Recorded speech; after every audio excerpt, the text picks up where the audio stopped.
Hi friends, இப்போ நம்ம சரகடி கேஸை பார்க்க போகிற சரகடி கேஸையில் நம்ம முத்துவும் மீனாவும் சரி சாமி கும்பிட்டுட்டு அதுக்கப்புறம் போய் சீதாவோட ஆளை பார்க்கலான்னு சொல்லிட்டு இங்கே வராங்க.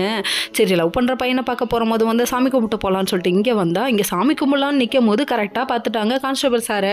உடனே ஐயோ பார்க்கக்கூடாதவன்னு பார்த்துட்டேன் நம்ம முத்து படுற பாடை பார்க்கணுமே, எறா வண்டியை கிளம்புடா முதல்ல இங்கேருந்து அப்படின்றாங்க.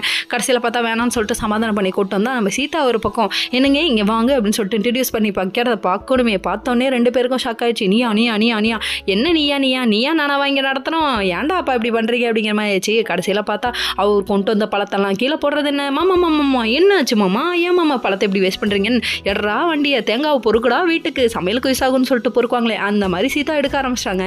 கடைசியில் பார்த்தா நம்ம இவர் தான் உங்கள் மாமாவா, இவரால் தான் நான் 2 தடவை சர்ச் பண்ணானேன்னு அவர் சொல்ல, அதுக்கப்புறம் இவ்வளோ நாள் சொன்னாங்களே ஏதோ ரவுடின்னு சொல்லிட்டு சீதா சொல்கிறாங்க, அந்த ரவுடி உங்கள் மாமா தானேன்னு சொல்லிட்டு கிளம்பி போயிட்டாங்க. அதுக்கப்புறம் நம்ம முத்து மீனாவை கூட கூப்பிடாம கிளம்பி போயிட்டாங்கன்னா பார்த்துக்கோங்க. நம்ம மீனா ஒரு பக்கம் போய் சீதா கிட்ட வா சீதா போகலாம் அப்படி சொல்லிட்டு இழுத்துட்டு போகிறாங்க. வாசுருதி போகலான்னு சொல்லிட்டு ஒரு பக்கம் பிடிச்சி இழுத்துட்டு போகிறாங்க. அதுக்கப்புறம் சீதா அப்படின்னு சொல்லிட்டு அவர் சொல்லிகிட்டே வராரு. இதுக்கப்புறம் காதல் சந்தியா ரேஞ்சுக்கு தான் ஏன்னு சுத்த வேண்டியதான் தம்பி நீ அப்படிங்கிற மாதிரி ஆச்சு.